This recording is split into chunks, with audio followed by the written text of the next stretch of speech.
যারা বিয়ে শাদী করেন নাই নিয়াত করেন, দিনদার, মুত্তাকি, পরহেজগার, কোরআনওয়ালা মেয়ে ছাড়া বিয়ে করার দরকার নেই। বাস বাস বাস বাস বাস। শোনেন, এর মানে এই নয় যে খালি মাদ্রাসার মেয়েদেরকে বিয়ে করবেন, বরং এমন অনেক দিনী বোন আছেন আমাদের স্কুল কলেজ ইউনিভার্সিটিতে পড়েন, তারা অনেক বেশি দিন চর্চা করেন। মাশাআল্লাহ, আমি বলেছি কোরআনওয়ালা দিনদার পর্দাশীল নারী বিয়ে করবেন। এবং দ্বিতীয় নিয়াত করেন, যে সন্তানই হবে কমপক্ষে একটা সন্তানকে হাফেজে কোরআন বানাবেন ইনশাআল্লাহ, একটা সন্তানকে আলেম বানাবেন ইনশাআল্লাহ। আপনার মেয়ে হলে সেই মেয়েকে আয়েশা রাদিয়াল্লাহু আনহার মতো বানান ইনশাআল্লাহ। আপনার ছেলে হলে আপনার ছেলেকে আবু বকর, ওমর, ওসমান, আলী রাদিয়াল্লাহু আনহুম আজমাইন তাদের আদর্শে করে তোলেন ইনশাআল্লাহ। পারা যাবে না ভাই?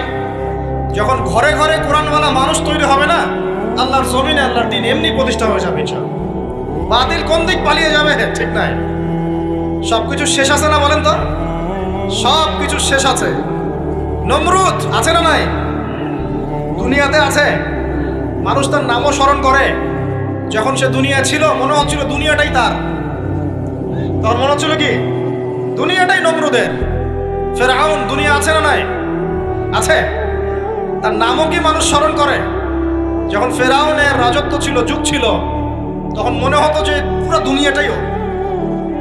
কথা বুঝতে পারছেন না? এরকম প্রত্যেক যুগে যুগে। আজ জাতির নাম শুনেছেন? আজ জাতি এই তাল গাছের সমান লম্বা চওড়া ছিল এক একজন। বিশ্বাস করছেন না? তাল গাছের সমান লম্বা চওড়া ছিল এবং পাহাড় কেটে কেটে তারা বাড়িঘর নির্মাণ করত। তাদের কাছে আল্লাহ পাক নবী হিসেবে পাঠিয়েছিলেন হুদ আলাইহিস সালামকে। কোন নবী? সূরা হুদ পড়ে দেখবেন। আপনি যদি কবিতা, সাহিত্য, ছন্দ এগুলো পছন্দ করেন তাহলে সূরা হুদ আপনার জন্য। সুবহানাল্লাহ। আপনি যদি কবিতা, সাহিত্য, ছন্দ, বালাগাত পছন্দ করেন, সূরা আর রহমান আপনার জন্য, সূরা হুদ আপনার জন্য, সূরা শুআরা এগুলো আপনার জন্য। এত চমৎকার কাব্যিক বিন্যাস আছে, মানে কবিতার ছন্দে ছন্দে উপন্যাস ব্যাখ্যা করা হয়েছে। সুবহানাল্লাহ। মানুষ তো কোরআনকে মূল্যায়ন করে না। আমি লাস্ট জুমার খুতবার একটা লেকচারে বলেছিলাম, সূরা ইউসুফ, এই যে এখন সারা বিশ্বে অর্থনীতি নিয়ে যে কত কথা হচ্ছে, অর্থনৈতিক সংকট, এটা সেটা বলা হচ্ছে না, সবার ঘরে ঘরে এগুলো আলোচনা হয় তো। মাশাআল্লাহ। আপনি বিশ্বাস করেন সূরা ইউসুফের মাত্র 4টা আয়াতের মধ্যে আল্লাহ পাক এই পুরো বিশ্বের অর্থনৈতিক সমস্যার সমাধান দিয়ে দিয়েছেন। বলে দেব কি সমাধান?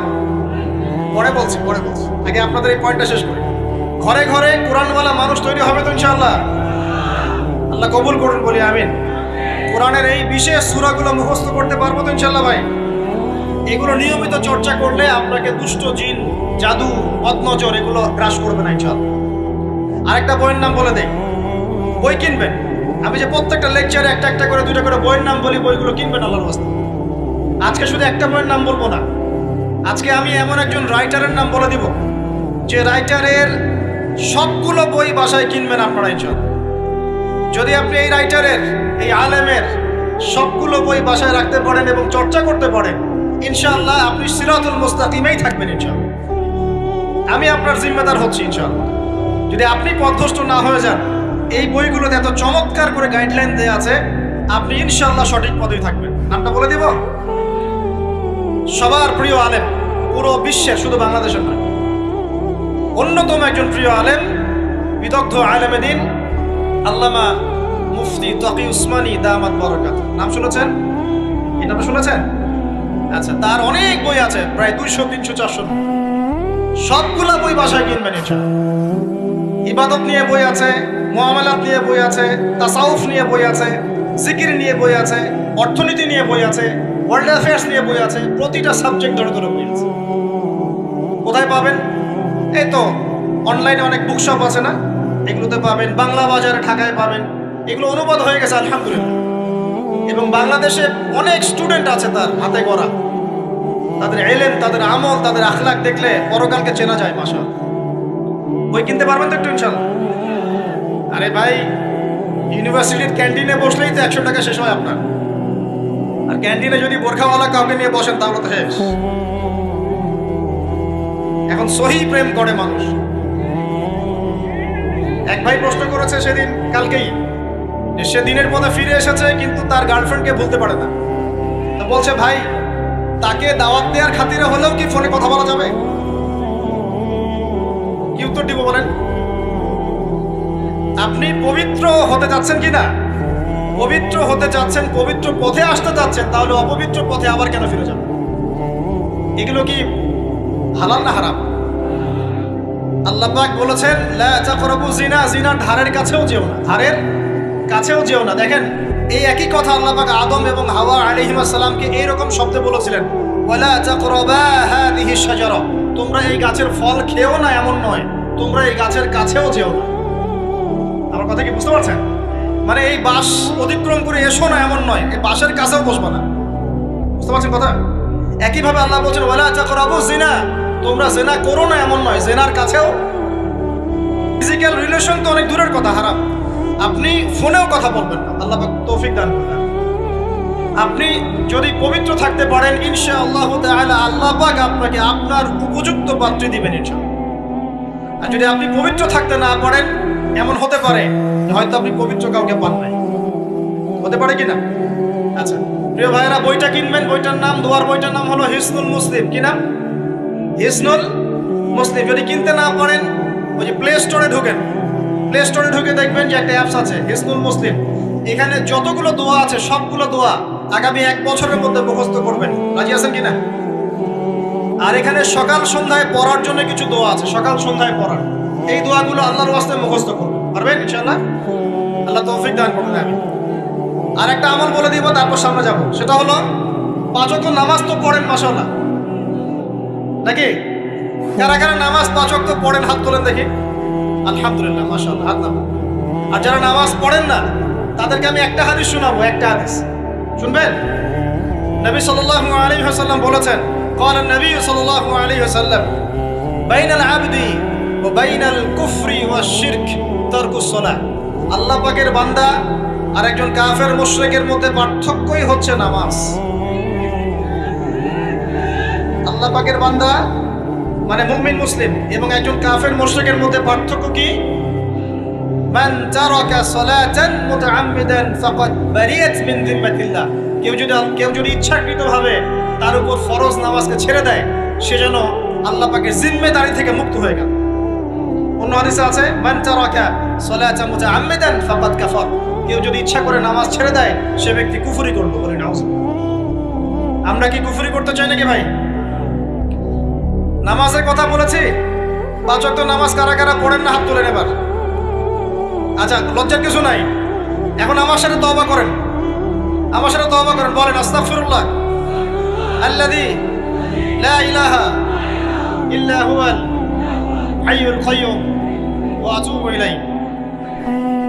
আল্লাহর কাছে সাক্ষী রেখে বলেন, আল্লাহ আমি জীবনে যত রাকাত নামাজ ছেড়ে দিয়েছি এর জন্য আমাকে মাফ করে দাও। ইনশাআল্লাহ আগামী জীবনে আমি বিনা ওজরে 1 ওয়াক্ত নামাজও বাদ দিব না ইনশাআল্লাহ। রাজি আছেন ইনশাআল্লাহ? বাস এই একটা নসিহত যদি আজকে আপনারা আমল করতে পারেন, ইনশাআল্লাহ আজকের মাহফিল সফল করা যাবে। আর বই কিনতে বললাম, 1 নাম্বার কোন বই বলেন? হিসনুল। আর কোন আলেমের নাম বলেছে? আল্লামা, জুড়ে বলেন। তার অনেকগুলো বই আছে, কেনার চেষ্টা করবেন তো ইনশাআল্লাহ। আল্লাহ পাক তৌফিক এনায়েত করুন, বলি আমিন। তাহলে আমরা সূরা যারিয়াতের 56 নম্বর আয়াতে কি শিখেছি ভাই? আল্লাহ রাব্বুল আলামিন আমাদেরকে সৃষ্টি করেছেন কেন? তার ইবাদত করার জন্য আছে। এখন আমাকে বলেন যে আল্লাহ পাকের ইবাদত করার জন্য আল্লাহ পাক এই দুনিয়াতে আমাদেরকে কত বছর সময় দিয়েছেন? বলেন দেখি, সর্বোচ্চ কত হবে? সর্বোচ্চ 60, 70, 100 হতে পারে। এই তো আমরা কি চিরস্থায়ী থাকবো এখানে না চলে যাব? আচ্ছা দুনিয়ার জীবনটা তাহলে কি? আল্লাহ পাক বলছেন আল্লাযী খালাকাল মাউতা ওয়াল হায়াতা লিয়াবলুয়াকুম আইয়ুকুম আহসানু আমালা। আল্লাহ পাক জীবন মৃত্যু সৃষ্টি করেছেন কেন?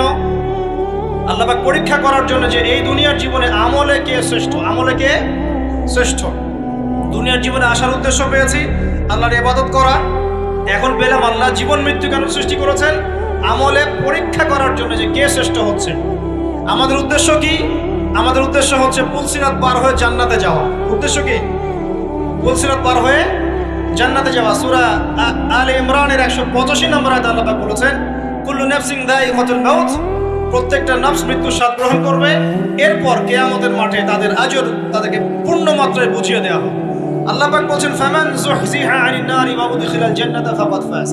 ওই দিন যে ব্যক্তিকে জাহান্নাম থেকে বাঁচানো হবে এবং জান্নাতে প্রবেশ করানো হবে, সেই ব্যক্তি হচ্ছে সফল। কথা ঠিক কিনা? তাহলে উদ্দেশ্য পেলাম তো, আমাদের গন্তব্য পেলাম তো। আমাদের গন্তব্য কি তাহলে? জান্নাত। এখন এই দুনিয়ার জীবনে আমরা সর্বোচ্চ হয়তো 100 বছর বাঁচবো, আল্লাহ ভালো জানেন, তাই তো? এই দুনিয়ার জীবনের এই হায়াতের সবচেয়ে ইম্পর্টেন্ট টাইমটা কোনটা বলেন? সবচেয়ে ইম্পর্টেন্ট টাইম কোনটা? যৌবন কিনা? যৌবন কাকে বলে? যৌবন কাকে বলে? কত বছর থেকে কত বছর পর্যন্ত? 20 থেকে 40 বা 15 থেকে 40 বা 20 থেকে 50, এই তো? আচ্ছা, এই বয়সের মধ্যে কারা কারা আছেন হাত ধরে? মাশাআল্লাহ, সবাই তো দেখে এই বয়সে হাত নামান। এখন এই বয়স সম্পর্কে আগে 2টা হাদিস শোনেন, আমার দিকে তাকান, তারপরে আমি বলছি অবস্থা কি, করণীয় কি। আমি বলেছি যুবকদেরকে কিছু নসিহত করবো, আজকে নিয়াত করেছি, ঠিক আছে ভাই? আচ্ছা, যুবকদের সম্পর্কে প্রথম হাদিস, রাসূল সাল্লাল্লাহু আলাইহি ওয়াসাল্লাম বলেছেন, কিয়ামতের মাঠে মানুষ যখন উঠবে, আমরা উঠবো কিনা? আচ্ছা, নাকি উঠবো না? যারা আগুনে পুড়ে গেছে তারা উঠবে কিনা? যারা পানিতে ডুবে গেছে, যাদের লাশও খুঁজে পাওয়া যায় নাই, উঠবে কিনা? উঠবে। আচ্ছা, যখন মানুষ উঠবে তখন তাকে 5টা প্রশ্ন করা হবে। কয়টা ভাই? এই 5টা প্রশ্নের আগে সে তার পা সামনেও ফেলতে পারবে না, পিছনেও ফেলতে পারবে না। আমরা কি একটু চিন্তা করতে পারছি কত ভয়ঙ্কর হবে বিষয়টা? এই সামান্য গরমে আমাদের অবস্থা খারাপ, সূর্য সেদিন সামনে নিচে, আর মানুষ উঠে দাঁড়িয়ে আছে, তাদেরকে 5টা প্রশ্ন করা হবে। যতক্ষণ পর্যন্ত প্রশ্নের উত্তর দিতে পারছে না, সামনেও যেতে পারবে না, পিছনেও আসতে পারবে না, পা নড়াতে পারবে না। 1, তোমার পুরো জীবনটা তুমি কোন কাজে ব্যয় করেছো? উত্তর কি রেডি আছে আমাদের কাছে? আমরা কি বলতে পারবো, হে আল্লাহ, আমরা আমাদের পুরো জীবন তোমার ইবাদত করে কাটিয়েছি? 2, তোমার যৌবন স্পেশালি তুমি কোন কাজে ব্যয় করেছো? তোমার যৌবন তুমি স্পেশালি কোন কাজে ব্যয় করেছো? যুবকরা কি উত্তর দেওয়ার জন্য প্রস্তুত আছে যে আমাদের যৌবন আমরা আল্লাহর পথে কাটিয়েছি? সবাই কি বলতে পারবো? 3 নাম্বার, তোমার রিজিকের উৎস কি ছিল? কোন পথে সম্পদ অর্জন করেছো? 4 নাম্বার, কোন পথে সম্পদ ব্যয় করেছো? কোন কোন খাতে সম্পদ ব্যয় করেছো? আমরা কি আমাদের আয় এবং ব্যয়ের হিসাব দেওয়ার জন্য প্রস্তুত? 5, তোমাকে আমি যে জ্ঞান দিয়েছিলাম সেই জ্ঞান অনুযায়ী আমল করেছো কিনা? আল্লাহ পাক আমাকে আপনাদের সবাইকে তৌফিক দান করুন, জানা অনুযায়ী আমল করার তৌফিক দান করুন। এই 5টা প্রশ্নের মধ্যে যৌবনকাল ইম্পর্টেন্ট কিনা ভাই? গুরুত্বপূর্ণ কিনা? মাথায় রাখি। সামনে একটা হাদিস শুনুন, রাসূল সাল্লাল্লাহু আলাইহি সাল্লাম বলছেন, এই কিয়ামতের মাঠেই 7 শ্রেণীর মানুষকে আল্লাহ পাক বিশেষ মেহমানদারির ব্যবস্থা করবেন, আরশের ছায়ায় ছায়া দিবেন ইনশাআল্লাহ। কোথায় ছায়া দিবেন? ওই দিন এই ছায়া ছাড়া অন্য কোনো ছায়া থাকবে না। নবী সাল্লাল্লাহু আলাইহি ওয়াসাল্লাম বলছেন, তার মধ্যে প্রথম শ্রেণী হচ্ছে ইমামুন আদিল, ন্যায়পরায়ণ শাসক। ন্যায়পরায়ণ, আচ্ছা, ন্যায়পরায়ণ শাসকের একটা এক্সাম্পল দেই।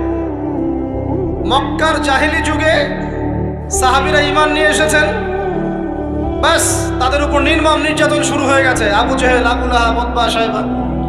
তখন সাহাবীরা আল্লাহ রাসূলের কাছে এসে বলছেন, ইয়া রাসূলুল্লাহ, আপনি একটু বদদোয়া করেন, তাদের উপর বদদোয়া করেন, আমরা তো আর পারছি না। নবী সাল্লাল্লাহু আলাইহি ওয়াসাল্লাম বললেন, তোমরা মক্কা থেকে হিজরত করে হাবাসায় চলে যাও। কোথায়? হাবাসা। হাবাসা মানে হচ্ছে আবিসিনিয়া। আবিসিনিয়া মানে এখনকার ইথিওপিয়া, ইরিত্রিয়া। নাম শুনেছেন কি? বিশেষ কোচিং তো করছেন অনেকে। আফ্রিকা মহাদেশের একটা ছোট্ট দেশ ইরিত্রিয়া, ওখানে চলে যাও। তখন বলেছিলেন তিনি হাবাসায় চলে যাও। সাহাবীরা জিজ্ঞাসা করছেন, হাবাসায় কেন? নবী সাল্লাল্লাহু আলাইহি ওয়াসাল্লাম বলছেন, সেখানে একজন খ্রিস্টান ন্যায়পরায়ণ শাসক আছেন, যার রাজ্যে কেউ জুলুমের শিকার হয় না। কি বললাম বলেন তো? হাবাসা কে আছেন?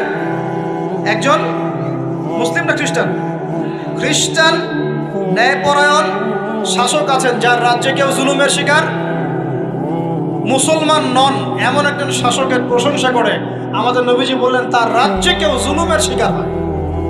সুবহানাল্লাহ। সাহাবীরা সেখানে হিজরত করলেন, নেতৃত্ব দিয়েছেন জাফর বিন আবি তালেব রাদিয়াল্লাহু আনহু। সেই সাহাবী বাদশা নাজাশী, তার নাম ছিল বাদশা নাজাশী, তার সামনে দাঁড়িয়ে সূরা মারিয়াম তেলাওয়াত করেছিলেন। ওই সূরা মারিয়ামে ইয়াহইয়া, জাকারিয়া, ঈসা, তার মা, এই গল্প ঘটনাগুলো আছে। এই সূরার তেলাওয়াত শুনে বাদশা নাজাশীর চোখ দিয়ে পানি পড়তে পড়তে দাড়ি ভিজে গিয়েছিল। শেষে তিনি ঈমান নিয়ে আসেন, মুসলমান হন, আলহামদুলিল্লাহ। আমাদের নবীজি তার জানাজার নামাজ পড়েছিলেন, আমাদের নবীজি তার গায়েবানা জানাজার নামাজও পড়েছেন। বলেন সুবহানাল্লাহ। এখানে একটা পয়েন্ট খালি বলতে চাই, একজন অমুসলিম শাসক সম্পর্কে আমাদের নবীজি মন্তব্য করেছিলেন তার রাজ্যে কেউ জুলুমের শিকার হয় না। আর আজকের দিনে সারা বিশ্বের কোনো কোনো ক্ষেত্রে মুসলিম শাসকদের ব্যাপারেও এই কথা বলা যায় না যে তার রাজ্যে কেউ জুলুমের শিকার হয়। আল্লাহ পাক বলছেন আরশের ছায়া আমি ছায়া দিব 7 শ্রেণীর মানুষকে। কয় শ্রেণী? তার মধ্যে প্রথম শ্রেণী হচ্ছে ইমামুন আদিল, ন্যায় পরায়ণ শাসক। আল্লাহ পাক আমাদের সমস্ত শাসকদেরকে ন্যায় পরায়ণ হওয়ার তৌফিক দান। 2 নাম্বার, সেই যুবককে আমি সেখানে আশ্রয় দিব যেই যুবক তার যৌবনকালটা আল্লাহর পথে কাটিয়ে দিয়েছে। এবার কি হাদিসটা আপনি পেয়েছেন? এর আগের হাদিস কি শুনলেন? পা নড়াতে পারবেন না যতক্ষণ পর্যন্ত এই প্রশ্নের উত্তর না দিচ্ছেন যৌবনকাল কোন পথে ব্যয় করেছেন। এখন যদি আল্লাহর পথে ব্যয় করেন তাহলে আরশের ছায়া ছায়া পাচ্ছেন, আলহামদুলিল্লাহ। বাকিগুলো কারা কারা একটু বলে দেই। 3 নাম্বার হচ্ছে সেই ব্যক্তি যে একজন আরেকজনকে মহব্বত করে, এক ব্যক্তি আরেক ব্যক্তিকে মহব্বত করে শুধুমাত্র আল্লাহর সন্তুষ্টির জন্য। কথা কি বুঝতে পারছেন? এই মহব্বত আবার এই ছেলে মেয়ের ফ্রি মিক্সিং না। কথা বুঝতে পারেনি? দিনের খাতিরে মহব্বত, আল্লাহর জন্য মহব্বত, আল্লাহর জন্য। 4 নাম্বার এমন ব্যক্তি যে এত গোপনে দান করে যে তার বাম হাত জানে না ডান হাত কি দান করেছে। আমরা তো এখন 1 টাকা দান করলে 100 টাকা ফুটাই। ফেসবুক আছে, মারাত্মক একটা জিনিস ফেসবুক, মানে এটা মানুষকে আর মানুষ রাখে না। যে ব্যক্তি ফেসবুকে আসক্ত তার সাথে কথাবার্তা বলা, লেনদেন, চলাফেরা খুব ডিফিকাল্ট। মানে কি বোঝেন আগে কথাটা? কেন ডিফিকাল্ট? কারণ সে এত বেশি আসক্ত এখানে যে পান থেকে চুন খসলে সে আপনাকে পাবলিকলি ধুয়ে রেখে দিবে। কিছু হইলে আপনাকে ফেসবুকে টেনে নিয়ে আসবে, ফেসবুকে সবাইকে বলবে উনি আমার সাথে এই কাজ করছেন। আপনি বলারও টাইম পাবেন না যে আপনি নির্দোষ। খুব মুশকিল না এগুলা? আল্লাহ মাফ করুক আমাদেরকে। এমন ভাবে দান করে যে বাম হাত জানে না ডান হাত কি দান করছে। 5 নাম্বার এমন ব্যক্তি যে এটা যুবক, এটাও যুবক, যাকে কোনো সুন্দরী নারী আহ্বান করছে জিনার জন্য, সুন্দরী উচ্চ বংশের নারী, যে আসো আমার সাথে জিনা করো। ওই যে ইউসুফ আলাইহিস সালামের মতো, মনে আছে? ইউসুফ আলাইহিস সালামের ঘটনা মনে আছে? আচ্ছা, কিন্তু সেই যুবক বলে, সেই ব্যক্তি বলে ইন্নী আখাফুল্লাহ, আমি আল্লাহকে ভয় করি, আমি তোমার সাথে খারাপ কাজ করতে পারবো। এরকম ছেলে এবং এরকম মেয়ে এখন সমাজে খুঁজে পাওয়া যায়? হাতে গোনা, হাতে গোনা। আপনি অনলাইন ঘাটাঘাটি করেন, গুগল করেন, ক্রস চেক করেন, দেখবেন বাংলাদেশের 25 বছরের কম বয়সী ছেলে আর মেয়েদের জেনার হার কত আপনি বের করে দেন। 25 বছরের কম যে যুব সমাজ আমাদের সামনে আছে তাদের মধ্যে কত % যুবক এখন পর্যন্ত ফিজিক্যাল সম্পর্ক করেনি কারোর সাথে, আপনি খুঁজে বের করতে পারবেন। শুধু ছেলেদের ক্ষেত্রে এটা নয়, মেয়েদের ক্ষেত্রেও আছে। এই যে অনার্স লাইফ পার করার আগেই বহু মেয়ে সতীত্ব নষ্ট করে ফেলছে, বহু ছেলে সতীত্ব নষ্ট করে ফেলছে। কথাগুলো কি রাগ করছেন? আমি আপনাদের ভাই এবং আমি আপনাদেরকে মহব্বত করি। আমরা জেনার পথে যাব না, আমরা হালাল সম্পর্কে থাকবো ইনশাআল্লাহ। যখন আপনি জেনায় চলে যাবেন আপনার কলব থেকে আল্লাহর নূর নষ্ট হয়ে যাবে। এটা এমন একটা পাপ যেটা করার পর মানুষ আল্লাহর সামনে মাথা তুলে দাঁড়াতে পারে না, লজ্জায় চোখ নেমে যায়, ইবাদতে স্বাদ পায় না। যখন হারাম সম্পর্কে, ফ্রি মিক্সিং, এগুলোতে মানুষ থাকে, ইবাদতে মানুষ স্বাদ পায় না। দিনের পর দিন ইবাদত করে মনোযোগ আসে না, মন লাগে না, চোখ দিয়ে একটু পানি বের হয় না, আল্লাহর জন্য কাঁদতে পারে না, কারণ মনের মধ্যে তো নূর নাই। আর যখন একটা মেয়ে বেপরদায় থাকে, অনেক ইবাদত করলেও তার এই বেপরদায় থাকার কারণে সমাজের বহু মানুষের চোখের জেনা হয়ে যায়। এতে করে ওই সব মানুষের পাপের ফল এই মেয়েটাকে ভোগ করতে হয় এবং মানুষের চোখের বদনজর লাগে, ওই মেয়ে অসুস্থ হয়ে পড়ে মানসিকভাবে, শারীরিকভাবে। আমি আমাদের যুবক ভাই এবং যুবক বোনদেরকে রিকোয়েস্ট করব, আল্লাহর ওয়াস্তে চরিত্রটাকে পবিত্র রাখার চেষ্টা করব। আল্লাহ পাক তৌফিক দান করলেন। এই যুবককে আল্লাহ পাক আরশের ছায়া ছায়া দিবেন যে একটা মেয়েকে পেয়েও আল্লাহর ভয় তাকে ভোগ করে নাই। আল্লাহ পাক এরকম যুবক ঘরে ঘরে তৈরি করবে। তাহলে কি করবেন ভাই? হালাল উপার্জনের ব্যবস্থা করবেন, ব্যাস সরাসরি বিয়ে করে ফেলবেন। পরিবারকে বোঝানোর চেষ্টা করবেন, না বুঝলে আন্দোলন শুরু করবেন যে আমি জেনা করতে চাই না, আমি বিয়ে করতে চাই, বিয়ে আমার দেওয়ানি লাগবে এরকম। ব্যাস তারপর দেখবেন বাপ মা কেমন করে বিয়ে না দেয়। আল্লাহ সাহায্য করবে ইনশাআল্লাহ।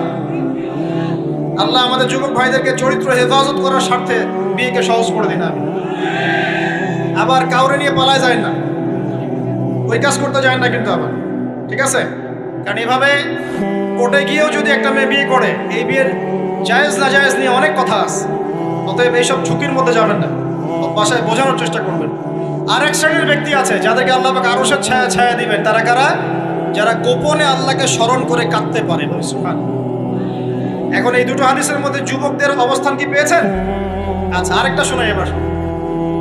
নবী সাল্লাল্লাহু আলাইহি ওয়াসাল্লাম বলেছেন, 5টা জিনিস আসার আগেই 5টা বিষয়কে মূল্যায়ন করো। 1, তোমার বার্ধক্য আসার আগেই তোমার যৌবনকে মূল্যায়ন করো। যৌবনের গুরুত্ব পেলেন তো এবার? তোমার মওত আসার আগেই তোমার জীবনকে মূল্যায়ন করো। অসচ্ছলতা আসার আগেই সচ্ছলতাকে মূল্যায়ন করো। অসুস্থতা আসার আগেই সুস্থতাকে মূল্যায়ন করো। এবং এই যে কথাটা বললাম যে তোমার বার্ধক্য আসার আগেই যৌবনকালটাকে মূল্যায়ন করো।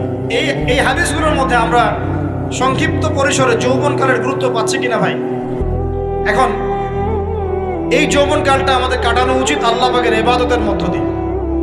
এই যৌবনকালটা আমাদের কাটানো উচিত কয়েকটা বিষয়ের মধ্য দিয়ে। তার মধ্যে আমি 10টা পয়েন্ট আপনাকে বলবো। কয়টা ভাই? 10টা। 1, এই যৌবনকালে সবার আগে আমাদের কর্তব্য হচ্ছে দ্বীনের ইলম অর্জন করা। কি করা ভাই? দ্বীনের ইলম অর্জন বলতে আমি কি বোঝাচ্ছি? দ্বীনি ইলম অর্জন বলতে আপনাকে আমি বোঝাচ্ছি যে কমপক্ষে কোরআনটুকু তেলাওয়াত করতে শিখুন, হাদিসগুলো পড়তে শিখুন, ইসলামী বইপত্র পড়াশোনা করুন, পাশাপাশি জেনারেল সাবজেক্টগুলোও পড়াশোনা করুন। এদিকে আপনি এগিয়ে যান, এদিকেও এগিয়ে যান, দুই দিকে আগাতে থাকেন। এর পাশাপাশি বরেণ্য ওলামায়ে কেরামদের সোহবতে থাকার চেষ্টা করেন। যারা রিনাউন্ড এবং বরেণ্য ওলামায়ে কেরাম, তাদের সোহবতে থাকার চেষ্টা করেন। ইলম অর্জনের অনেক ধাপ আছে। শুরু করেন কোরআন তেলাওয়াত দিয়ে, তারপরে আস্তে আস্তে হাদিসে যান, কোরআনের তাফসিরে যান, ইতিহাস পড়েন, ইসলামের ইতিহাস পড়েন, ইসলামিক অর্থনীতি পড়েন, রাসূলের জীবনী সিরাত পড়ে দেখেন, ইসলামিক ফিকহের বইগুলো পড়ে দেখেন। আস্তে আস্তে গ্র্যাজুয়ালি আপনি সামনে যান। এই সিলেবাসটা আপনি কোত্থেকে পাবেন? এই সিলেবাসটা দেখবেন প্রত্যেক জেলায় জেলায় বরেণ্য কওমি ওলামায়ে কেরাম আছেন না, তাদের সাথে পরামর্শ করবেন, আপনাকে সুন্দর সিলেবাস করে দিবে ইনশাআল্লাহ। এইভাবে আপনি পড়াশোনা করবেন এবং ওস্তাদের সাথে থেকে পড়াশোনা করবেন। একা একা সব কিছু করা যায়? একা একা সব কিছু করা যায় না। একটা সিলসিলা লাগে, একটা ওস্তাদের সোহবত লাগে নাকি? একা একা কি কোরআন সুন্নাহ সব বুঝে ফেলতে পারবেন আপনি? তাই মনে হয়? কখনোই না। অতএব বরেণ্য আলেমদের সোহবত লাগবে, আবার আপনার চেষ্টাও লাগবে। আল্লাহ পাক তৌফিক দান করুন।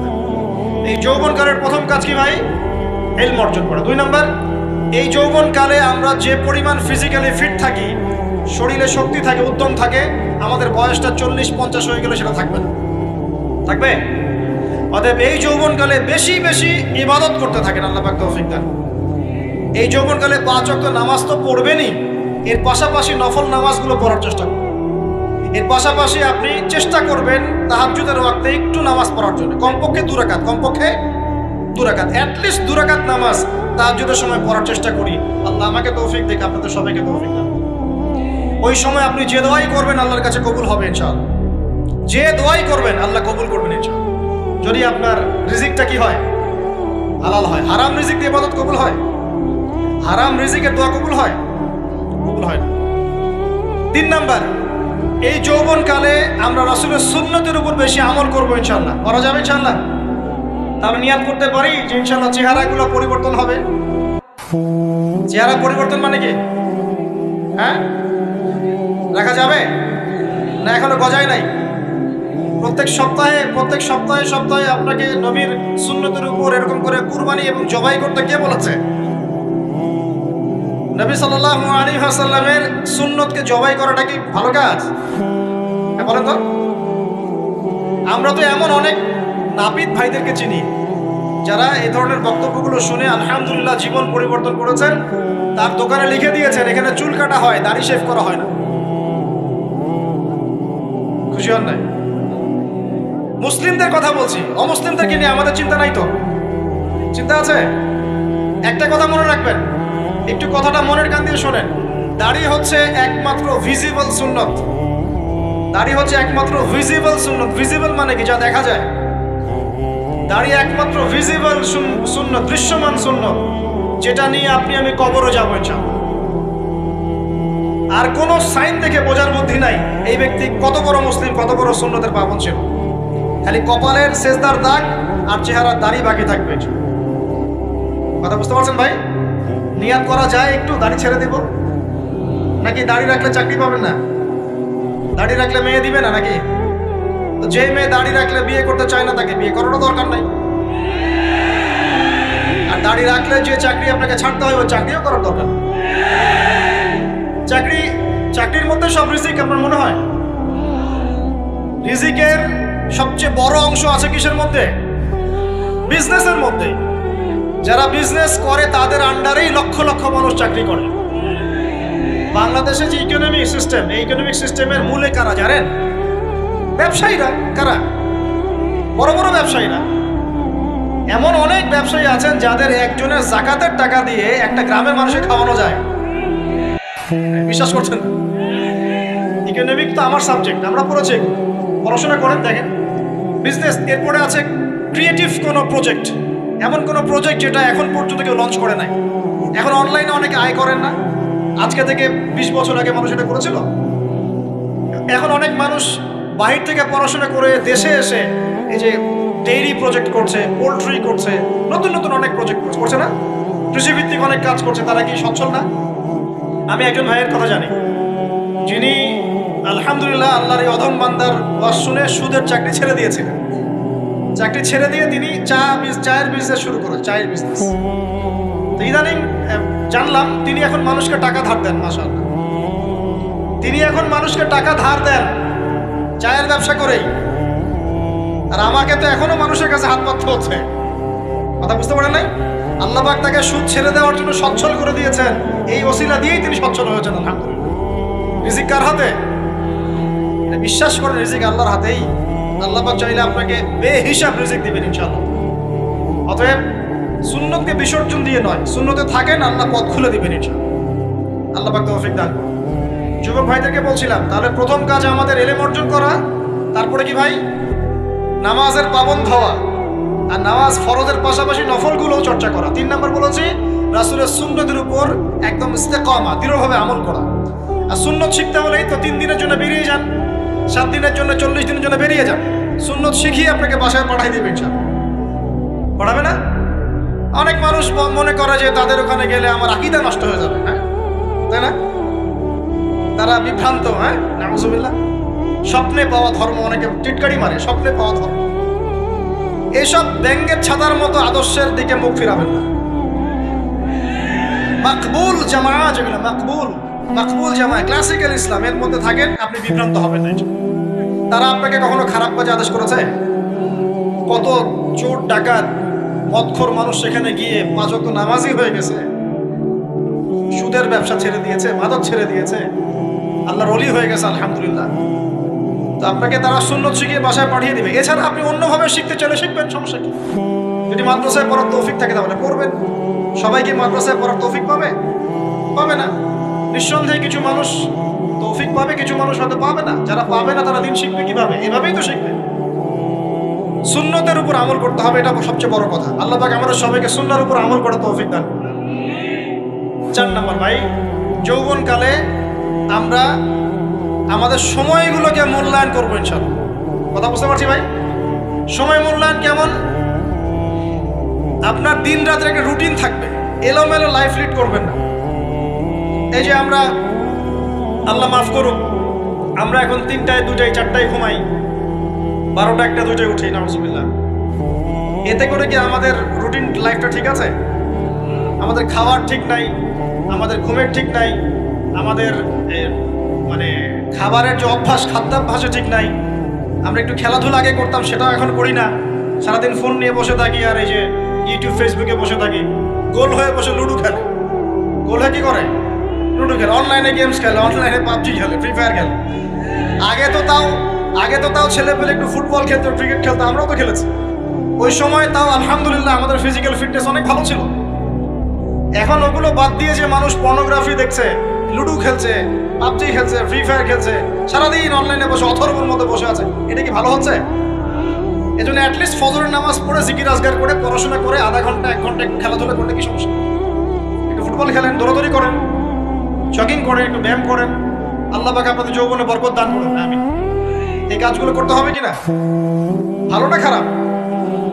করেন।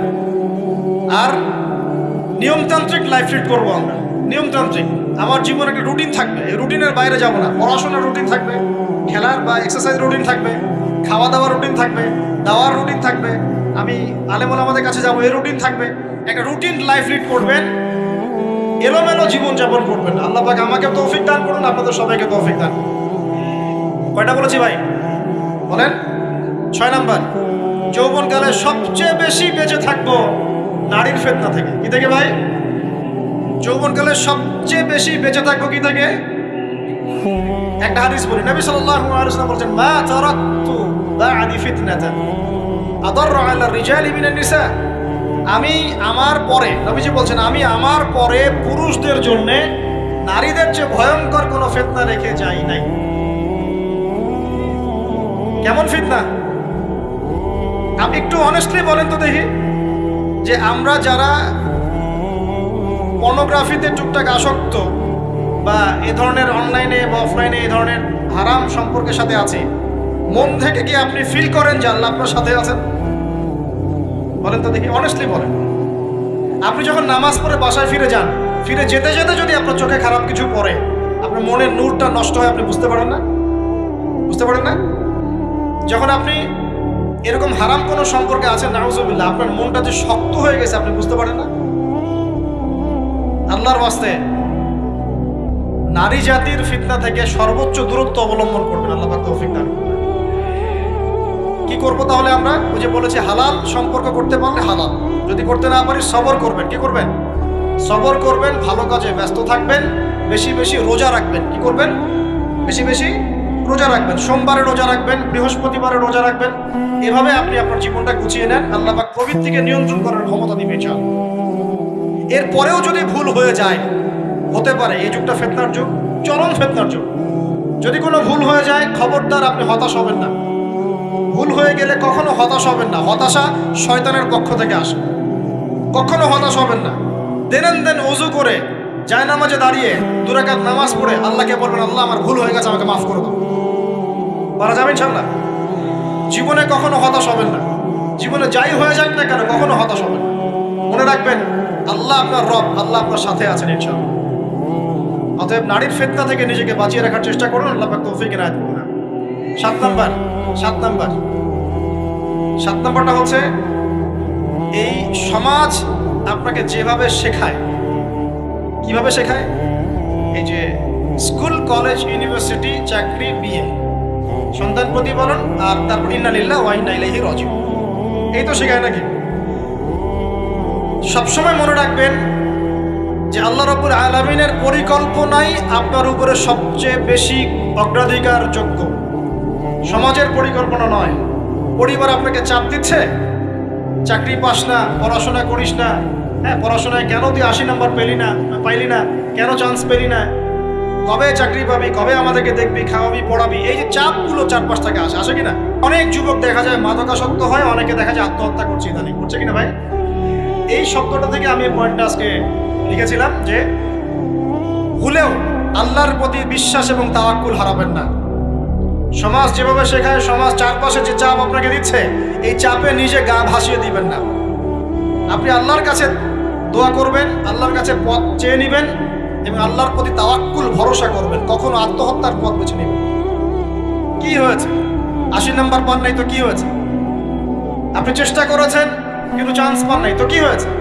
চেষ্টা তো করেছেন আপনি চেষ্টা করেছেন, ইউনিভার্সিটিতে চান্সের জন্য আপনি চান্স পাই নাই, চেষ্টা করেছেন না আপনি, বাস চেষ্টা করেছেন, পাই নাই, তাকদিরে ছিল পাই নাই, বাস আমি আমার চেষ্টা করেছি। কখনোই আত্মহত্যার পথ বেছে নেবেন না। আর আমরা পিতা মাতাদেরকে রিকোয়েস্ট করব কোনো অবস্থাতেই সন্তানকে এত বেশি চাপ দিবেন না যে সন্তানটার এই কোমরটাই ভেঙে চলবে। এই সমস্যাগুলো দিন দিন বাড়ছে সমাজের মধ্যে। কেন এত চাপ দিচ্ছেন? তার প্রতিভা কোথায় খুঁজে বের করুন। তাকে জোর করে কেন টেনে লম্বা করার চেষ্টা করছেন? আমাদের সমাজে বাচ্চা হয়ে গেলেই তার পিঠে একটা সিল মেরে দেয়, হয় ডাক্তার না হলে ইঞ্জিনিয়ার। কেন? এর বাইরে কোনো প্রফেশন নাই। আমার সন্তানকে হয় ঢাকা বিশ্ববিদ্যালয়ে চান্স পেতে হবে, না হলে বুয়েটে, না হলে এখানে। এর বাইরে আর কোথাও পড়ারই জায়গা নাই। আর এখানে পড়লেই আমার সে ছেলে না আমার মেয়ে একদম সবচেয়ে বড় জ্ঞানী হবে, অন্য কোনোভাবে হবে না, এটা গ্যারান্টি দেওয়া আছে? যারা সভ্যতা বিনির্মাণ করেছেন তারা কয়জন বড় বড় ডিগ্রি সার্টিফিকেট পেয়েছেন খুঁজে বের করে দেখেন। দেখেন খুঁজে বের করে। আমরা ফিলোসফির মধ্যে যে ফিলোসফারদের হিস্ট্রি পড়েছিলাম তাদের মধ্যে বেশিরভাগই দেখা যায় স্কুলেও যায় নাই, কলেজেও যায়। আছে না এমন? আছে। আমি বলছি না আপনারা যাবেন না, আমি বলছি জ্ঞানের মানদণ্ড এটাই নয় যে আমার সার্টিফিকেট অর্জিত হয়েছে। সার্টিফিকেটটাই জ্ঞানের মানদণ্ড নয় তো। হ্যাঁ, প্রতিযোগিতার একটা জগৎ আছে, আমাকে সে জগৎ উতরাতে হবে। আপনি চেষ্টা করবেন, যদি না হয় তাকদীরে ছিল, হয় নাই, ব্যাস হয়। আমাকে আল্লাহ পাঠিয়েছেন তার ইবাদত করার জন্য, এখানে আত্মহত্যা করার জন্য আল্লাহ আমাকে পাঠান নাই। আমার জীবন যদি দিতেই হয় তাহলে আল্লাহর জন্য দিব ইনশাআল্লাহ। ঠিক আছে কথা? ব্যাস, দুনিয়ার জন্য নয়। আল্লাহ পাক বোঝার তৌফিক দান করুন। কটা বললাম? 7টা না 8টা? 7টা। 8 নাম্বার। 8 নাম্বারটা ইম্পর্টেন্ট এবং এটা আপনাদের জন্য মজাদার। সেটা হলো 8 নাম্বারটা বেশি ইম্পর্টেন্ট। এটা হচ্ছে দিনের পথে চলার ক্ষেত্রে আপনি অনেক রকম মতবাদ পাবেন সামনে। কেউ বলবে আমারটা সঠিক, কেউ বলবে না ওরটা নয়, আমারটা সঠিক, কেউ বলবে না আমার দলটা সঠিক, কেউ বলবে না ওর সংগঠন সঠিক। এগুলো আপনার কান ভারী করে ফেলবে। তখন মনে হবে যে আগেই ভালো ছিলাম রে ভাই, নামাজ পড়তাম না, এখন নামাজ পড়া শুরু করে দেখলাম যে আরে হাতটা বাঁধবো কোথায় এটাই তো ফিক্স করতে পারতেছি না। কারণ আমার কিছু তো অভিজ্ঞতা আছে ভাই, নাকি ভাই? ওর আলোকে একটা কথা বল, সেটা হলো সমাজে কিছু ইখতিলাফি মাসআলা আছে, এই মাসআলাগুলো কানেও ঢুকাবেন না। আপনি ইবাদতের মধ্য দিয়ে আল্লাহকে পাওয়ার চেষ্টা করুন। এবং চিরায়ত একটা ইসলাম আমরা ফলো করছি না? এই ইসলামের মধ্যে এমন কিছু নাই যেটা আপনাকে জাহান্নামে নিয়ে যাবে, এমন কিছু নাই। হ্যাঁ, প্রত্যেকটা ঘরানার মধ্যে কিছু বিভ্রান্ত মানুষ থাকতে পারে। এমন কিছু মানুষ এমন আমল করছে যে আমলটা হয়তো কোরআন এবং হাদিসে নাই। এটা তার সমস্যা, কোরআন সুন্নাহর সমস্যা নয়। কথা বুঝতে পারছেন?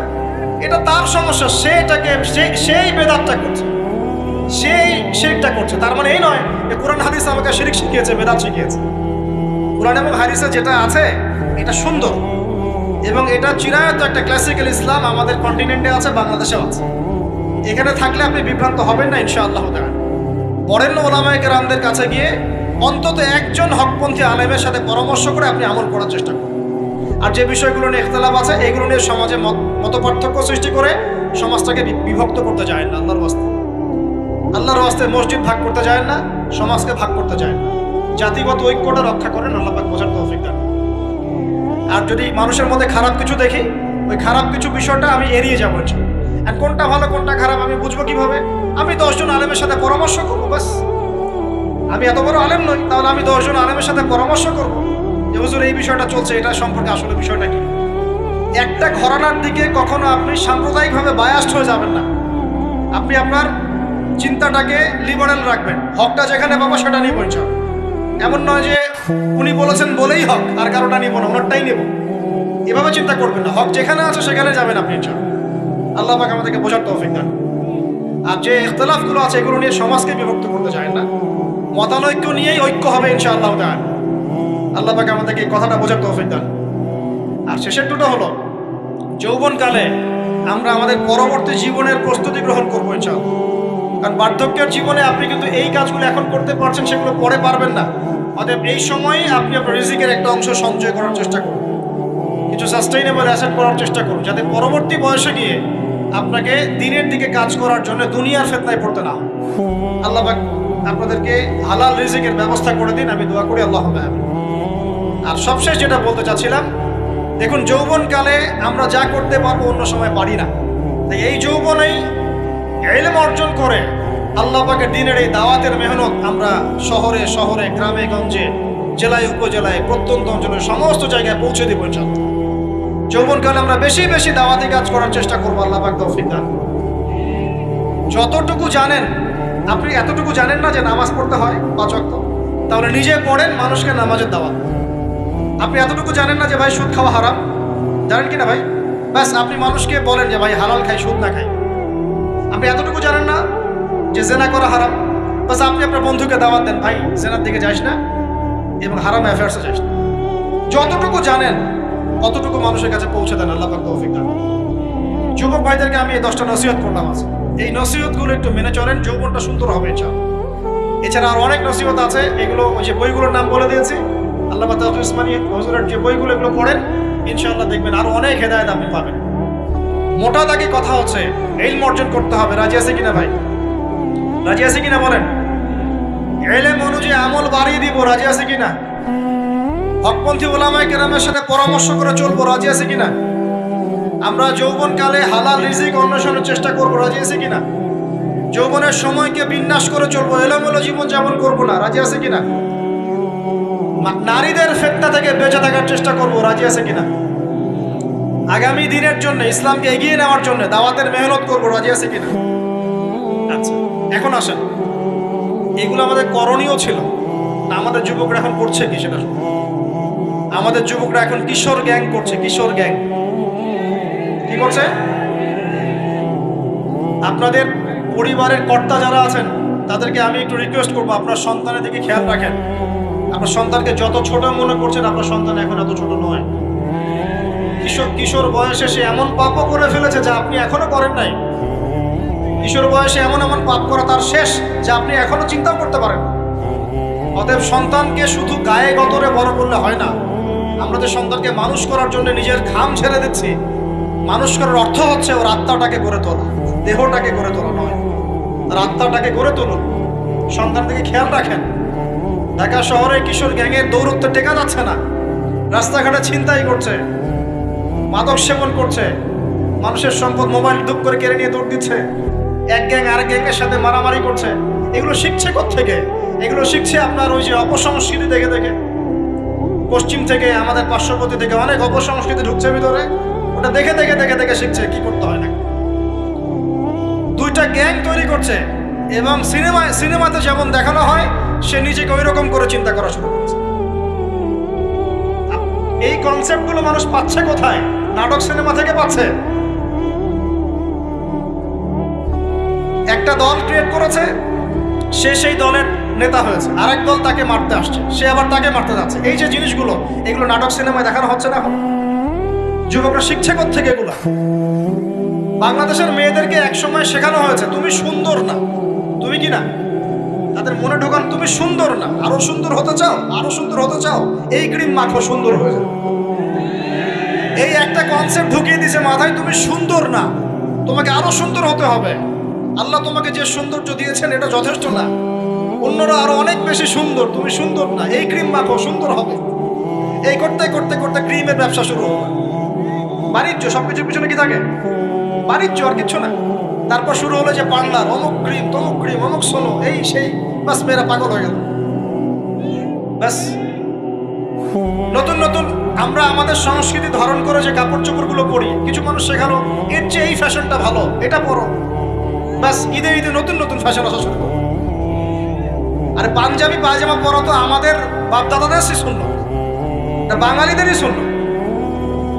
সব বাদ দিয়ে এখন আমরা কি শুরু করছি দেখেন তো? এগুলো কিন্তু মিডিয়া দিয়ে আপনাদেরকে ঢোকানো হয়, মিডিয়ার থ্রু দিয়ে। আমরা দেখছি এখন যুবকরা, বহু যুবক মাদকাসক্ত হয়ে যাচ্ছেন, হচ্ছেন কিনা?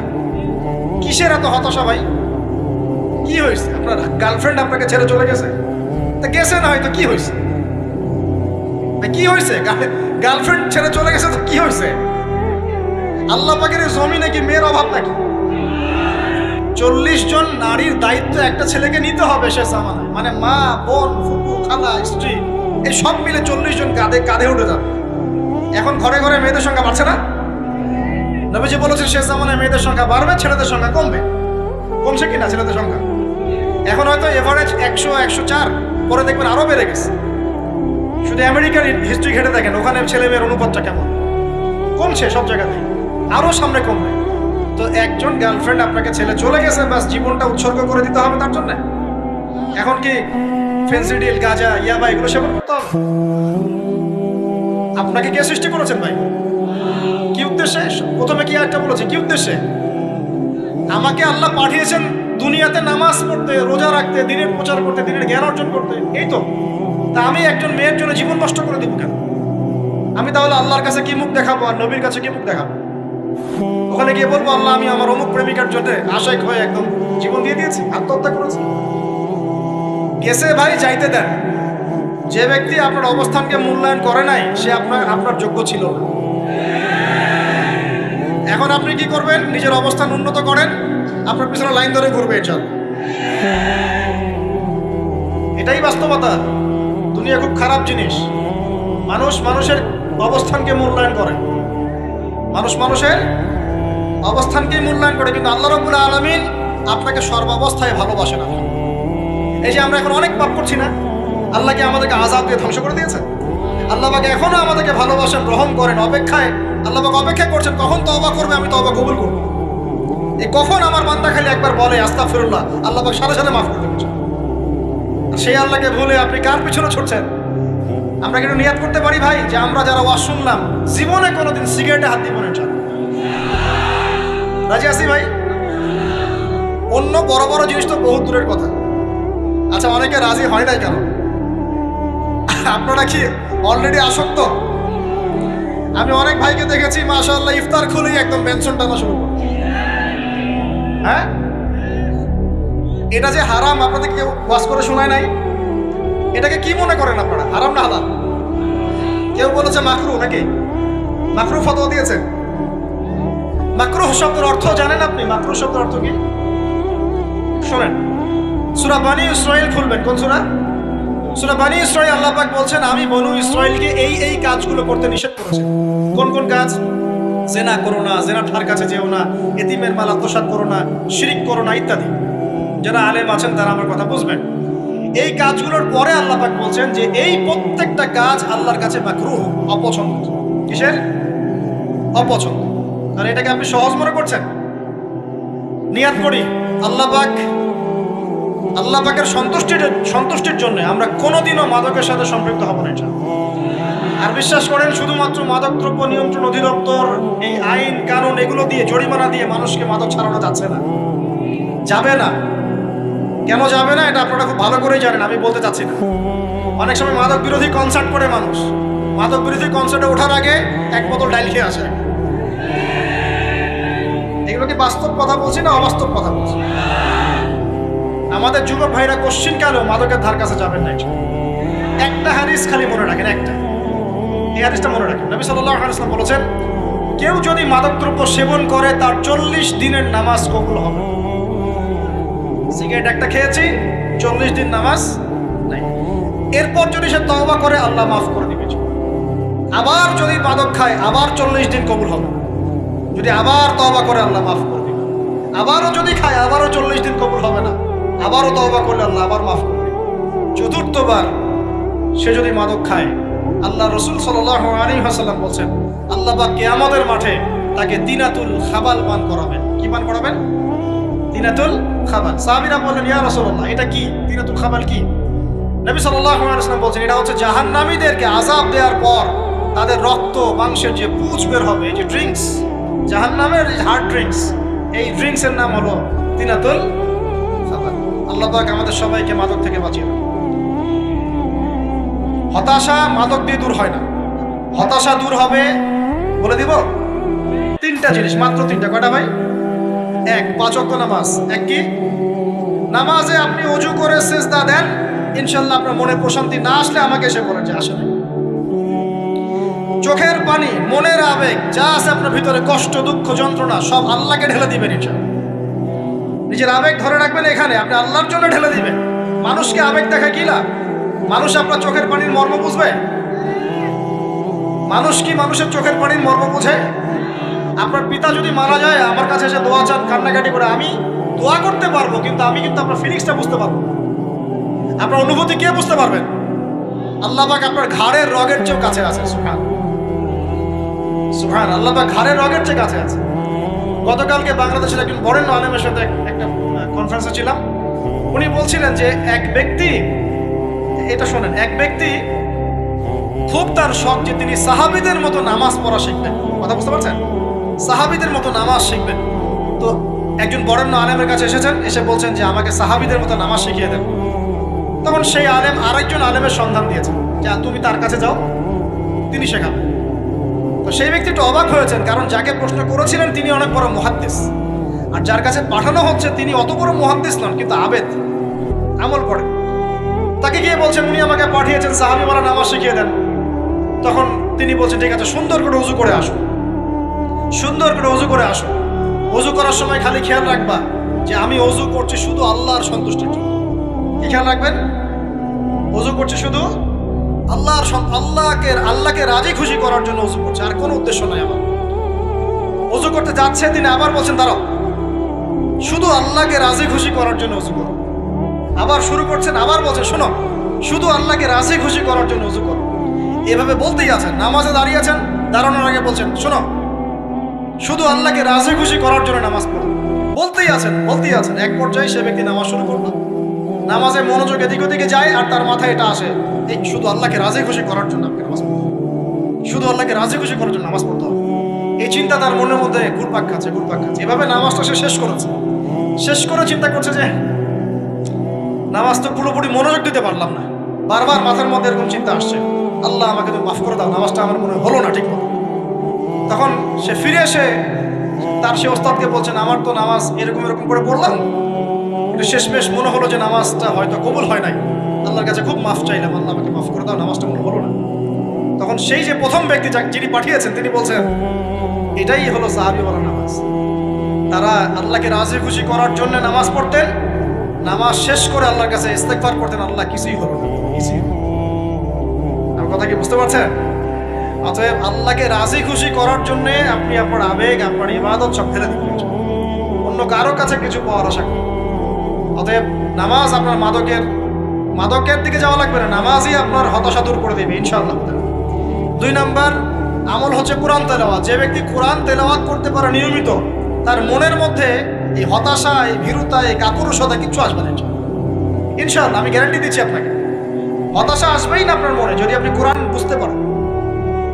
কোরআনের একটা আয়াত নিয়ে কোনো সময় দেখা যায় 2-3 ঘন্টা সময় পার হয়ে যাচ্ছে, আয়াতটা ছেড়ে সামনে যেতে পারছি না। কোরআনের ভিতরে ঢুকলে আপনি দুনিয়ায় ভুলে যাবেন কি হচ্ছে আশপাশে। আমি এমন অনেক আলেমকে দেখেছি যে একটা বই, পাতলা একটা বই, আরবি বই নিয়ে পড়া শুরু করেছেন, যে ফজরের পরে জোহরের ওয়াক্ত হয়ে যাচ্ছে, বইটাই শেষ করতে পারেন না। বুঝতে পারবেন না?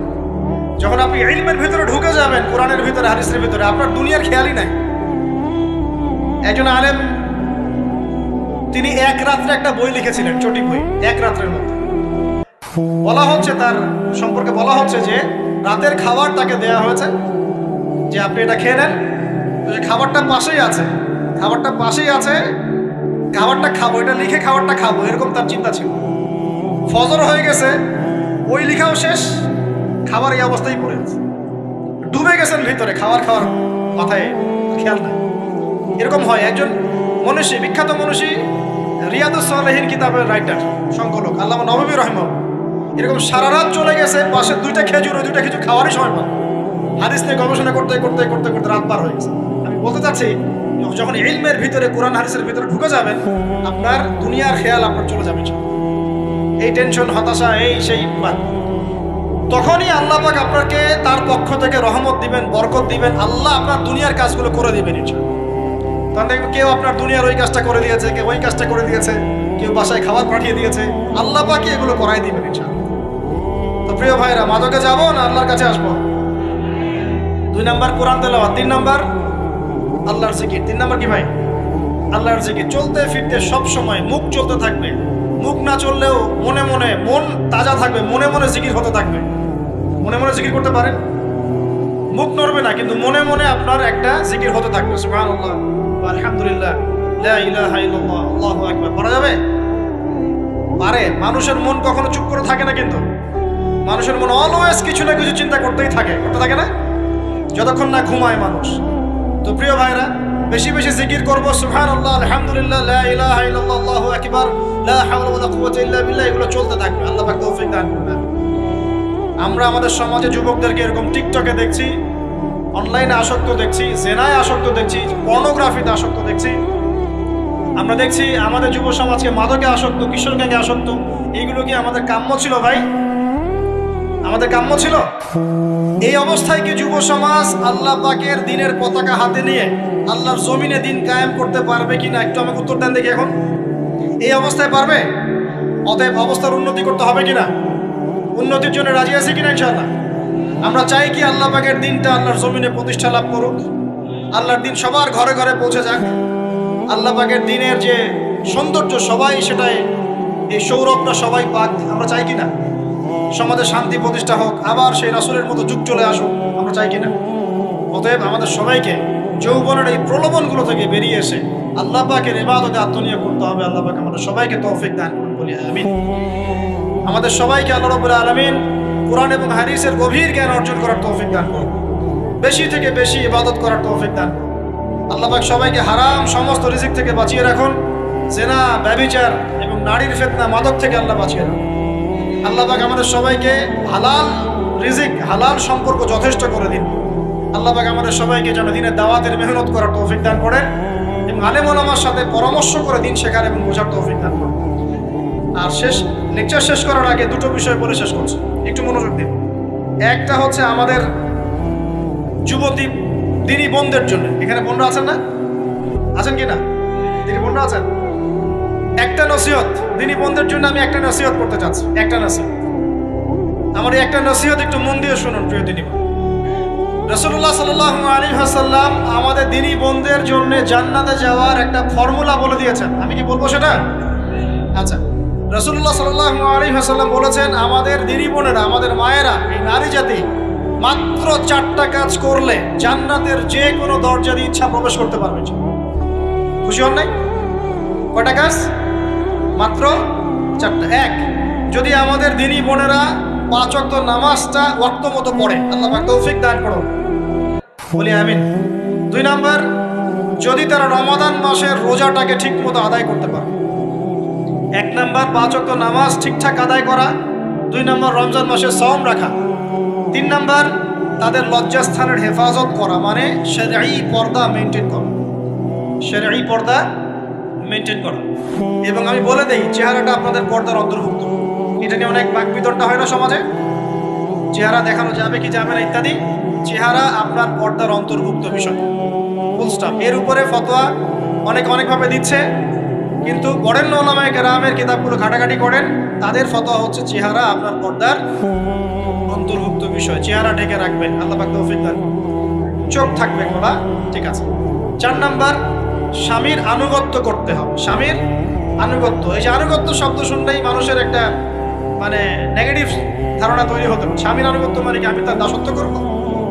আনুগত্য মানে, প্রিয় দিনী বোন, আনুগত্য মানে দাসত্ব নয়। আনুগত্য মানে কোরআন সুন্নাহর যে বিধানগুলো আপনার স্বামী আপনাকে পালন করতে বলবে, আপনি সেগুলো করবেন, আপনি করতে বাধ্য। কিন্তু স্বামী যদি কোরআন সুন্নাহর বাইরে কিছু করতে বলে, সেটা মানতে আপনি বাধ্য নন। স্বামী যদি আপনাকে বলে যে সুদ খাও, এই সুদী এনজিওতে আসো, নাম লেখাও। স্বামী যদি আপনাকে বলে যে আসো বেপরদায় বাইরে যাই, সাজুগুজু করে বের হও, চলো ঘুরে আসে বেপরদায়। স্বামী যদি বলে দেবরকে একটু খাবারটা দিয়ে আসো, আমার অফিসের কলিগ আসছে, খাবার পরিবেশন করো, আসো ডাইনিংয়ে আসো। এই যে হারাম কাজ, বেপরদার আদেশ করছে, সুদের আদেশ করছে, আপনি সেগুলো পালন করবেন। কিন্তু হালাল বৈধ যে কোনো বিষয় আপনি স্বামীর আনুগত্য করবেন, এটা আপনার উপর ফরজ। এই 4টা কাজ যদি আপনি করতে পারেন, জান্নাতের যে কোনো দরজা দিয়ে ইচ্ছা আপনি প্রবেশ করতে পারবেন ইনশাআল্লাহ। আল্লাহ পাক আমাদের দিনী বোনদেরকে এই 4টা কাজ করার তৌফিক দান করুন। আমাদের সবাইকে আল্লাহ পাক জান্নাতের জন্য কবুল করুন, বলি আমিন। আরেকটা বিষয় বলতে চাচ্ছিলাম, সেটা হলো ওই যে প্রথমে বলেছি যে সূরা ইউসুফের সেই সমাধানটা বলবো কি না? আচ্ছা, সূরা ইউসুফটা ইনশাআল্লাহ আমি আরেকদিন পুরো সূরাটা সংক্ষিপ্ত করে আলোচনা করবো ইনশাআল্লাহ। যদিও একটা লেকচারে সম্ভব হবে বলে মনে হচ্ছে না আমার কাছে, 2টা বা 3টা লেকচারে নিয়ে আসবো ইনশাআল্লাহ। তবে আজকে একটা চিস্ট খালি বলছি। ইউসুফ আলাইহিস সালামের জীবনটা খুবই ট্র্যাজেডিপূর্ণ। নবীর পরিবার থেকে ভাইদের শত্রুতায় ওই যে কূপে চলে গেলেন, কূপ থেকে চলে আসলেন মিশরের বাজারে, সেখান থেকে বিক্রি করে দেওয়া হলো তাকে, রাজা তাকে কিনে নিলেন। তারপরে সেখানে তিনি বড় হতে লাগলেন রাজপ্রাসাদে। তারপরে ওই যে রাজার কি স্ত্রী, তাকে জেনার জন্য আহ্বান করেছিল, সেখান থেকে তিনি জেলখানায় চলে গেলেন।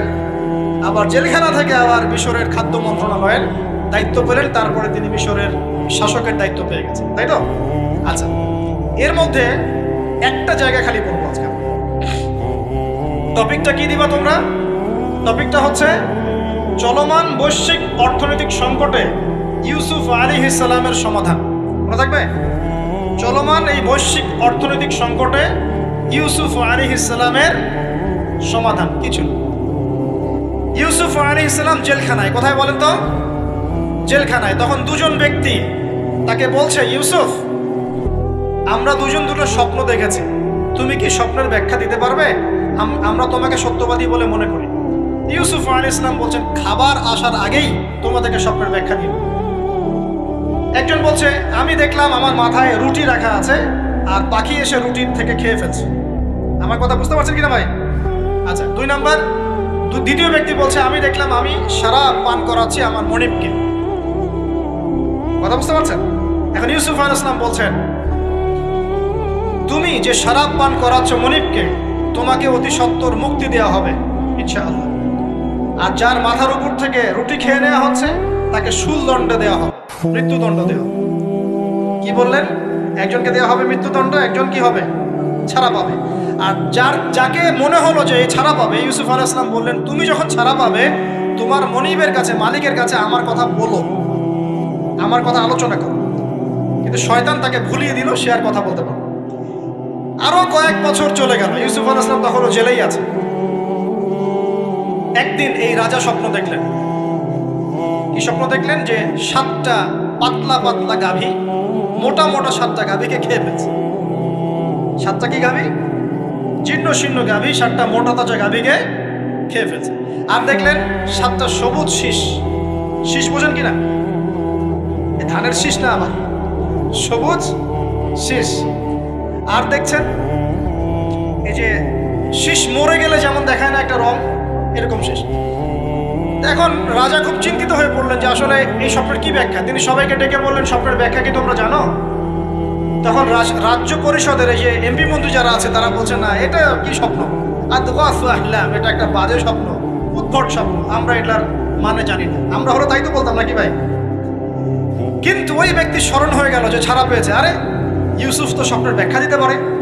দৌড়ে গেলেন তিনি জেলখানায়। ইউসুফ, আইয়ুহাস সিদ্দিক, হে সত্যবাদী নবী ইউসুফ, আমাকে কি এই স্বপ্নের ব্যাখ্যা বলতে পারবেন? 7টা জীর্ণ শীর্ণ গাভী 7টা মোটা তাজা গাভীকে খেয়ে ফেলছে।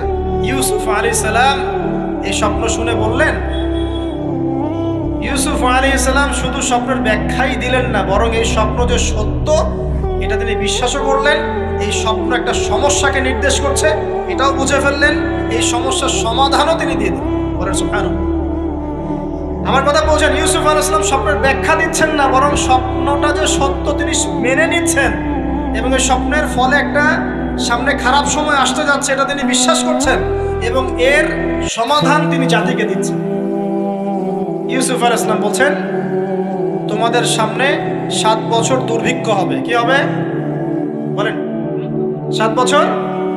সারা বিশ্বের অর্থনৈতিক প্রেক্ষাপট একটু বিবেচনা করেন তো, যে আমরা একটা খারাপ সময়ের দিকে যাচ্ছি না আস্তে আস্তে, এবং নীরব একটা দুর্ভিক্ষ সারা ওয়ার্ল্ডে চলছে না? করোনার সময় ছিল, ওই সময় একটা সমস্যা ছিল, ইউক্রেন রাশিয়ার ইস্যু ছিল, আরো অনেক ইস্যু আছে, শুধু এগুলো ইস্যু নয়। অপচয় ইস্যু আছে, দুর্নীতি ইস্যু আছে, জুলুম আছে, তারপরে যে পারমাণবিক ক্ষেত্রগুলো আছে, বড় বড় পরাশক্তিদের চাপ আছে, অনেক ব্যাপার আছে, রিজার্ভ কমে যাওয়া, অনেক বিষয় আছে। সারা বিশ্ব একটা অর্থনৈতিক মন্দা দেখছে কিনা? ইউসুফ আলাইহিস সালাম বললেন, 7 বছর তোমাদের এখানে প্রচুর ফসল ফলবে। এটা 7টা সবুজ শীষ, প্রচুর ফসল ফলবে তোমাদের এই অঞ্চলের মধ্যে। তোমরা একটা কাজ করো, তোমরা ওই 7 বছরের ফসলের যতটুকু অংশ তোমাদের না খেলে নয়, অতটুকু দিয়ে তোমরা তোমাদের জনগণের চাহিদা পূরণ করো, আর বেশি অংশটাকে রিজার্ভ করে রেখে দিও। আমার কথা বুঝতে পারছেন? ইউসুফ আলাইহিস সালাম বলছেন না যে স্বপ্নটা সত্য, তিনি সমাধান দিচ্ছেন উল্টা। এটা তো হবে সামনে, স্বপ্ন সত্য মিথ্যা তো দূরের কথা, এটা সামনে হতে যাচ্ছে। 7 বছর তোমরা প্রচুর ফসল ফলাবে, এই ফসলের একটা বড় অংশ রিজার্ভ করে রেখে দিও, আর বাকি অংশটা দিয়ে তোমরা জনগণের চাহিদা পূরণ করো। মানে অপচয় করা যাবে না, যাবে কোনো সম্পদ অপচয় করা যাবে। এরপর তোমাদের সামনে আসবে 7টা বছর দুর্ভিক্ষের বছর, আকাশ বৃষ্টি বন্ধ করে দেবে। আকাশ কি করবে? বৃষ্টি বন্ধ করে দেবে। তার মানে ওই 7 বছর আমরা কিভাবে চলবো তাহলে? এই যে রিজার্ভ করেছি, এই রিজার্ভ বা সঞ্চিত সম্পত্তি আমরা 7 বছর চলবো। এরপরে আল্লাহ রাব্বুল আলামিন 8ম বছরে আকাশ থেকে বৃষ্টি বর্ষণ করবেন, আবার ফসল ফলবে। কথা কি বুঝতে পারছেন? এই ব্যাখ্যা অন্যরা দিতে পারলো না, ইউসুফ আলাইহিস সালাম দিতে পারলেন। এই ব্যক্তি দৌড়ে গিয়ে রাজাকে বলল, এই হলো স্বপ্নের ব্যাখ্যা। রাজা ইউসুফ এই স্বপ্নের ব্যাখ্যা দিয়েছেন। রাজা কত বিচক্ষণ ছিলেন! রাজা সত্য মিথ্যা চিনতেন। তিনি বুঝতেন যে আসলেই সত্য কাকে বলে, মিথ্যা কাকে বলে। এই আমার এমপি মন্ত্রীরা শোনো, তোমরা কেউ সমাধান দিতে পারো নাই, ইউসুফ সমাধান দিয়েছে। ইউসুফকে আমার কাছে নিয়ে আসো, আমি তাকে আমার কাছে নিকটে আসন দিব। এবার ইউসুফ আলাইহিস সালামকে ডেকে তিনি সম্মানিত করলেন। সম্মানিত করে বললেন যে কোন দায়িত্ব দিলে তুমি আমাদের এই রাজ্যটাকে বাঁচাতে পারবে এই দুর্ভিক্ষের হাত থেকে? ইউসুফ আলাইহিস সালাম নিজে বলছেন, আমি হচ্ছে বিশ্বস্ত মানুষ, আমি হচ্ছি রাজুলুন আমিন, আমি বিশ্বস্ত এবং আমি আস্থাভাজন। আমাকে আপনি খাদ্য মন্ত্রণালয়ের দায়িত্ব দেন, ইনশাআল্লাহ আমি এই প্রবলেমগুলো সলভ করবো ইনশাআল্লাহ। এরপর তাকে দায়িত্ব দেওয়া হলো খাদ্য মন্ত্রণালয়ের। 7 বছর তিনি এরকম পলিসি গ্রহণ করলেন। মিশরের লক্ষ লক্ষ মানুষ পরবর্তী 7 বছরের দুর্ভিক্ষ থেকে বেঁচে গেছে। কোরআন তো মূল্যায়ন করি না আমরা, আর কোরআনের কথা যারা বলে ওদেরকেও মূল্যায়ন করি। এই জন্য আমরা বলছি, বর্তমান চলমান অর্থনৈতিক সংকটের সবচেয়ে বড় বড় সমাধান হচ্ছে এক, ভাই জনগণ হয় আর সরকার হয়, কোনো সম্পদ অপচয় করা যাবে। আমরা সম্পদ অপচয় করি না? আপনি উজু করেছেন, আপনি 1 বালতি পানিতে উজু করেছেন, ট্যাপ ছেড়েছেন, মসজিদের 1 বালতি পানি চলে গেছে, কেন পানি অপচয় করবেন? আমাদের 5টা ফ্যানের দরকার নেই বাসায়, আপনি 5টা ফ্যান চালাচ্ছেন কেন? আপনি ঘর থেকে বের হলেন, ফ্যান চলছে, কেন চলছে? ঘর মুছেছেন, ফ্যান ছেড়ে দিয়েছেন, ওই যে পাখা বাতাসে শুকাবে মাটি, কেন? এসি চালিয়েছেন, 24 ঘন্টা চালানোর কি দরকার? 2 ঘন্টা চালিয়ে বন্ধ করলে হয়। বিদ্যুতের ব্যাপার, গ্যাসের ব্যাপার, তেলের ব্যাপার, আমরা কি কম অপচয় করি মনে হচ্ছে আপনার কাছে? আমরা প্রচুর অপচয় করি। আর আমরা জনগণরা সাধু না, আমরা বেশি অপচয় করি। আমরা অপচয় করি না ভাই? প্রমাণ আপনি নিজের বাসায় পাবেন। পানির অপচয়, আপনার তেলের অপচয়, আপনার গ্যাসের অপচয়, আপনার বিদ্যুতের অপচয়, এগুলোর উপর কঠিন আইন করা দরকার। অপচয় করলে শাস্তি দিতে হবে, অপচয় করা যাবে না। অপচয় কমালে কি হবে? আমরা সম্পদ বেশি রিজার্ভ করতে পারবো। এই যুগে কি কি সম্পদ রিজার্ভ করলে আমরা সচ্ছল হতে পারবো? এই হেদায়েতগুলো আপনাকে ওই সোকল্ড প্রোটেস্ট্যান্ট মৌলবীরা দিতে পারবে না ইনশাআল্লাহ তাআলা, কারণ তাদের কাছে ইকোনমিক্সের জ্ঞান নাই।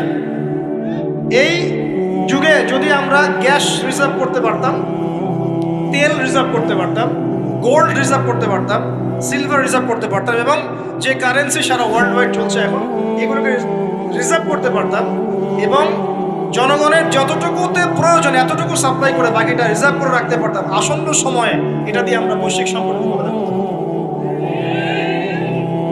আমার কথা রাগ করলেন? আমি কি কারো শত্রু? কোন দলের লোক? আমি আপনাদের জাতির একজন, আপনাদেরই ভাই, আপনার শুভাকাঙ্ক্ষী, এবং আপনি আর আমরা ভাইয়ের মতো। কিসের মতো? নিজের ভাইয়ের মতো। আপনার গায়ে আঘাত লাগলে আমি কষ্ট পাবো, আপনাকে কে গালি দিলে আমি কষ্ট পাবো। আমাদের জনগণের ক্ষতি হলে আমাদের বুক কাঁদবে না? জনগণের ক্ষতি হলে, দুঃখ দুর্দশা হলে আমাদের বুক কাঁদা উচিত, উচিত কি না? আমাদের সবাইকেই যার যার দায়িত্ব পালন করতে হবে। আমরাও অপচয় বন্ধ করে দেবো ইনশাআল্লাহ। রাজি আছি ইনশাআল্লাহ? যত বাকি বকেয়া সব আছে সব পরিশোধ করার চেষ্টা করবো ইনশাআল্লাহ। আমরা সরকারি সম্পদ অন্যায়ভাবে আত্মসাৎ করবো না, এবং আমরা আমাদের সমাজে যত দুর্নীতি আছে এটা বন্ধ করতে হবে। যত প্রকার দুর্নীতি আছে বন্ধ করতে হবে, যত কালো টাকা আছে সাদা করতে হবে, এবং সাস্টেইনেবল অ্যাসেটগুলোকে রিজার্ভ করতে হবে। তাহলে আগামীতে বিশ্ব ডুবে যায়, যাক, বাংলার মাটি ডুববে না ইনশাআল্লাহ। ইউসুফ আলাইহিস সালাম এই হেদায়েত আমাদেরকে দিয়ে গেছেন, কোরআনের মাধ্যমে আল্লাহ এই হেদায়েত আমাদেরকে দিয়ে গেছেন। আল্লাহ পাক আমাদের সবাইকে কোরআন বোঝার তৌফিক দান।